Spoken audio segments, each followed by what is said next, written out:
السلام علیکم ناظرین، میں ہوں محمد شعیب اور آپ دیکھ رہے ہیں شجر ٹی وی۔ امید کرتا ہوں بالکل خیر و عافیت سے ہوں گے ناظرین۔ آج کی جو ہماری ٹاپ سٹوری ہے وہ سید ضیاء اللہ شاہ صاحب بخاری ہے۔ ناظرین، جیسا کہ آپ کے علم میں ہے، ہم پچھلے ولاگ میں بتا بھی چکے ہیں، مفتی نعیم الرحمان ملک صاحب سے ہمارا تفصیلی ولاگ بھی ہوا ہے، تو اس میں انہوں نے پوری جو ہے سٹوری آپ کے سامنے رکھی ہے، اور ان سے ہم نے ایک سوال بھی پوچھا تھا کہ ظاہر ہے 24 نومبر کو ایک سیاسی پارٹی کا جو ہے وہ احتجاج ہونے جا رہا ہے، تو صورتحال یہ ہوگی کہ نیٹ بھی آف ہوگا اور اس کے علاوہ روڈ بند ہوں گے اور بھی جگہ جگہ پہ پولیس کھڑی ہوگی، تو مسائل ہیں، تو لوگ کیسے اجتماع کی طرف جائیں گے؟ تو انہوں نے کہا کہ انشاءاللہ ہم اس پہ سوچ رہے ہیں اور جلدی ہم جو ہے ایک حتمی فیصلہ کریں گے اور وہ انشاءاللہ عوام تک پہنچا دیں گے۔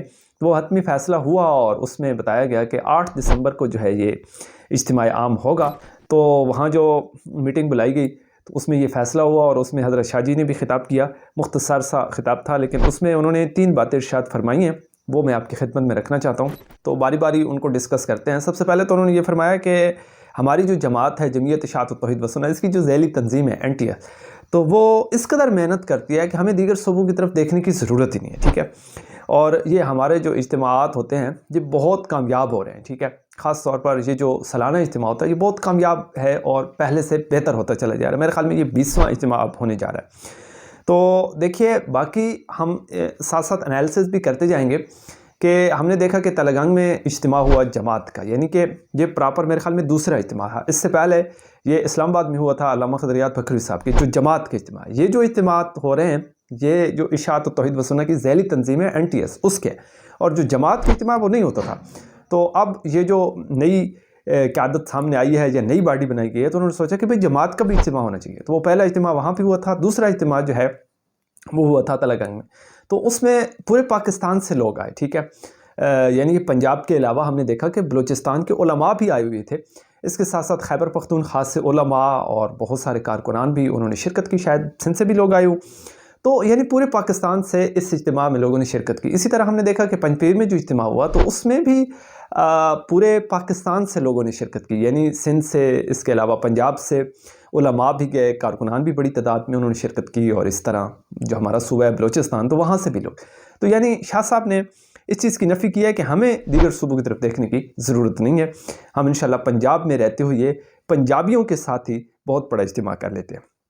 تو میرے خیال میں یہ ایک بڑی جماعت ہے، اور اس کا نام ہے اشاعت و توحید و سنت، اور اس کا ایک بڑا دل ہونا چاہیے، چونکہ جس طرح نام بڑا ہے، کام بڑا ہے، منشور بڑا ہے، دستور بڑا ہے، اصول بڑا ہے، تو اسی کے ساتھ ساتھ جو ہے دل بھی بڑا کرنا چاہیے، اور سب کو بلانا بھی چاہیے۔ اگر کوئی آتا ہے تو اس کو موسٹ ویلکم بھی کہنا چاہیے، اور یہ نہیں کہنا چاہیے۔ میرے خیال میں اس میں دیگر صوبوں کی دل آزاری ضرور ہوئی ہوگی۔ شاہ صاحب بڑے ہیں، میں کچھ نہیں کہہ سکتا، میں صرف اپنی رائے کا اظہار کر رہا ہوں۔ ساتھ ساتھ دوسری جو بات انہوں نے ارشاد فرمائی ہے کہ میں اکثر اپنے جماعتی ساتھیوں سے یہ کہتا رہتا تھا، اپنی قیادت سے یہ کہتا رہتا تھا کہ کچھ لوگ ایسے ہیں جو صدق کے دل سے ہمارے ساتھ نہیں ہیں، تو ان کو جماعت سے نکالنا چاہیے۔ بلکہ انہوں نے یہاں تک فرمایا کہ میں 3 میٹنگز میں، یہ 3-4 میٹنگوں میں یہ کہہ چکا ہوں، لیکن شاید میری بات پہ اتنی توجہ نہیں دی گئی، دھیان نہیں دیا گیا، لیکن اللہ کا کرنا ایسا ہوا کہ وہ خود ہی چھوڑ گئے، خود ہی چلے گئے، خود ہی الگ ہو گئے نا، یہ اللہ کا کرم ہوا۔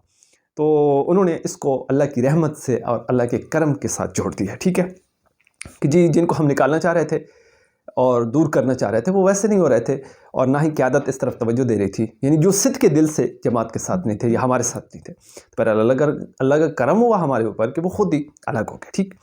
تو اس سے آپ کیا مراد لے سکتے ہیں؟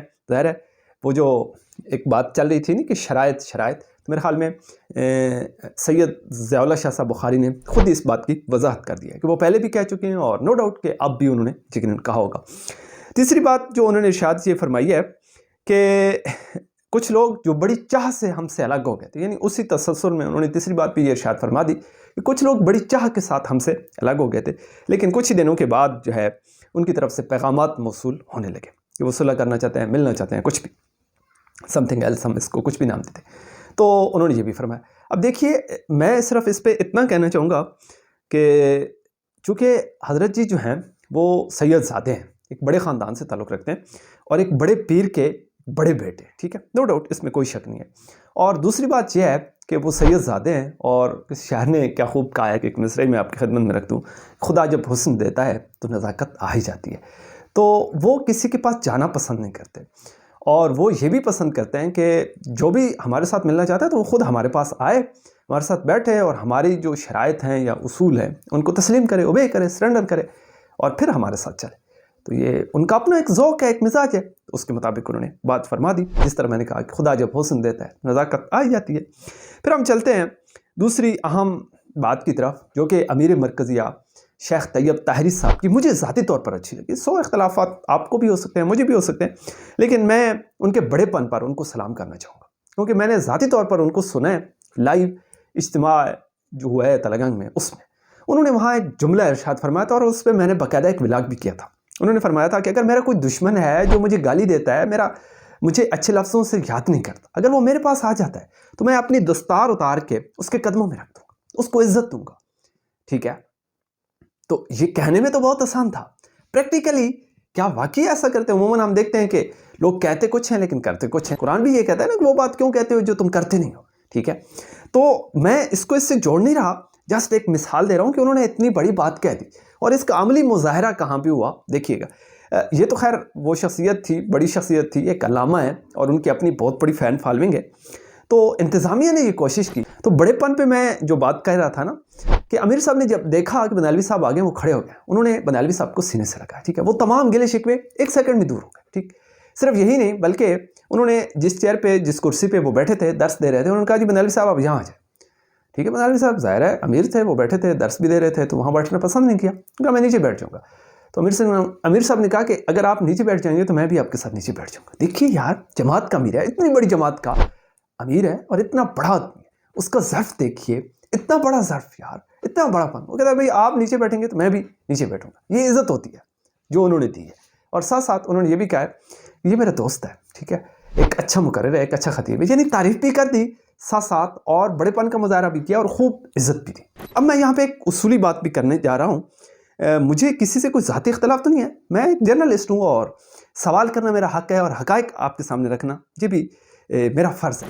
ایک اصول ہوتا ہے، دیکھیے کوئی شخص، جماعت مکنہ جو ہے، پوری ایک جماعت ہوتی ہے، ظاہر ہے یہ اس میں کوئی ذاتی مفاد سامنے نہیں رکھا جاتا بلکہ جماعتی مفاد کو سامنے رکھا جاتا ہے. کہ جماعت ایک فیصلہ کرتی ہے، کوئی بھی شخص ہو، چاہے ملتانی گروپ ہو، بندیالوی گروپ ہو، شاہ گروپ ہو، کوئی بھی گروپ ہو، پنجپیری گروپ ہو، کوئی بھی ہو، جماعت فیصلہ کرتی ہے بھائی اس کو ہم نے نکال دیا. اب اگر وہ دوبارہ جماعت میں آنا چاہتا ہے، اصولوں کو فالو کرنا چاہتا ہے، تو یہ نہیں ہے کہ کوئی ایک بندہ فیصلہ کر دے ہاں جی آ جاؤ، ٹھیک ہے میری بھائی تو آرڈیننس 16 ہو گئی آ جاؤ. اس طرح نہیں ہوتا. ٹھیک ہے، پوری جو مکنہ ہوتی ہے، پوری جو مجلس عاملہ ہوتی ہے، اس کو آگاہ کیا جاتا ہے اور اسی میں بلا کے وہ شخص کہتا ہے کہ جی مجھ سے غلطی ہوئی ہے یا میرے اگر نظریات غلط ہیں تو میں ان سے دستبردار ہوتا ہوں، توبہ کرتا ہوں، معافی مانگتا ہوں، معذرت کرتا ہوں آپ سب لوگوں سے، اور دوبارہ مجھے جماعت میں شامل کر لیجیے اور جماعت کی جو اصول و ضوابط ہیں، جو دستور ہے، منشور ہے، آئین ہے، قانون ہے، میں اس کو فالو کروں اور اس کے مطابق چلوں گا. تو سارے اس پہ رضامند ہو جاتے ہیں اور وہ شخص جو ہے جماعت کا حصہ بن جاتا ہے. اور یہ بھی نہیں ہے کہ اگر مجھے کسی شخص سے ذاتی طور پر نفرت ہے، میں اس کو پسند نہیں کرتا یا وہ میرے مفاد میں کہیں پہ وہ اڑیا آ رہا ہے، تو میں فیصلہ کر دوں گا چلو جی میں نے اس کو جماعت سے فرق کر دیا. ایسا بھی نہیں ہوتا. ٹھیک ہے، اگر کسی کو کسی شخص سے کوئی مسئلہ ہے تو مجلس عاملہ میں رکھے، مکنہ میں رکھے، مجلس شورا بلائی جائے، مجلس عاملہ میں یہ مسئلہ رکھا جائے جی ہمیں اس شخص سے یہ مسئلہ ہے یا یہ اصول و ضوابط کو توڑ رہا. پھر اس کا طریقہ کار یہ ہوتا ہے، اس کو وارننگ دی جاتی ہے کہ بھائی اگر آئندہ آپ نے ایسا کیا، یہ جو اصول و ضوابط ہیں، دستور ہے، آئین ہے، قانون ہے، اس کی خلاف ورزی اگر آپ نے کی تو آپ کو سسپینڈ کیا جا سکتا ہے 1 مہینے کے لیے، 6 مہینوں کے لیے، 3 مہینوں کے لیے اس کو سسپینڈ کیا جا سکتا ہے. وقتی طور پر اس کو سزا دی جا سکتی ہے کہ ممکن ہے کہ وہ اپنی جو غلط پالیسیوں پہ چل رہا ہے اس میں کوئی سوچے نا تو بدل کرے اور پھر واپس آ جائے. اگر وہ ایسا نہیں کرتا، بغاوت پہ اتر آتا ہے اور جماعت کی جو پالیسی ہے اس کو فالو نہیں کرتا، تو پھر جماعت فیصلہ کرتی ہے، وہ مکنہ فیصلہ کرتی ہے کہ جی یہ جو شخص ہے یہ دراصل باغی ہو چکا ہے، اب جماعت کے ساتھ نہیں چلنا چاہتا اور جماعت کے اصولوں کو فالو نہیں کرنا چاہتا، یہ بغاوت کر رہا ہے، تو اس کو جماعت سے فارغ کر دیا جائے. تو پھر اس طرح ایک ترتیب کے ساتھ اس کو جماعت سے فارغ کیا جاتا ہے. یہ تو نہیں ہے کہ میں اگر میری انا کہیں پہ آڑے آ رہی ہے یا میرے مفاد کہیں پہ آڑے آ رہے ہیں تو میں جس کو چاہوں جماعت میں لے آؤں، جس کو چاہوں جماعت سے نکال دوں. میرے خیال میں اس طرح نہیں ہوتا. اور وہ پھر یہ بھی ہے کہ بہت سارے ایسے لوگ ہوتے ہیں جن کی قربانیاں ہوتی ہیں. ٹھیک ہے، مشکل وقت میں جو ساتھ کھڑے ہوتے ہیں. اب یہ بھی تو دیکھنا ہوتا ہے نا کہ مشکل وقت میں آپ کے ساتھ کون کھڑا ہے. جب کریڈٹ لینے کا ٹائم آتا ہے تو پھر کون سامنے آ جاتا ہے اور اصل چہرے کہاں جاتے ہیں. اور پھر جب کام کی ضرورت پڑتی ہے یا مشکل وقت ہوتا ہے اس وقت سامنے کون ہوتا ہے، کون کھڑا ہوتا ہے، کون دفاع کر رہا ہوتا ہے، کون آپ کے ساتھ کھڑا ہوتا ہے، آپ کے کندھے سے کندھا، آپ کی زبان میں آپ کی ہاں سے ہاں ملا رہا ہوتا ہے. تو یہ ساری چیزوں کو دیکھنا چاہیے. یہ تو پھر مقننہ فیصلہ کرتی ہے نا. جماعت ہے، یہ کوئی انفرادی سطح پہ نہیں ہے کہ میں جس سے چاہوں مل لوں، جس سے چاہوں میں صلح کر لوں، جس سے چاہوں میں ناراض ہو جاؤں. ایسا نہیں ہوتا جماعتوں میں. ٹھیک ہے، بہت شکریہ آپ کی محبتوں کا، آپ کے خلوص کا. دیکھتے رہیے گا شجر ٹی وی. مجھے دیجیے گا اجازت، دعاؤں میں یاد رکھیے گا. اللہ نے کی بات.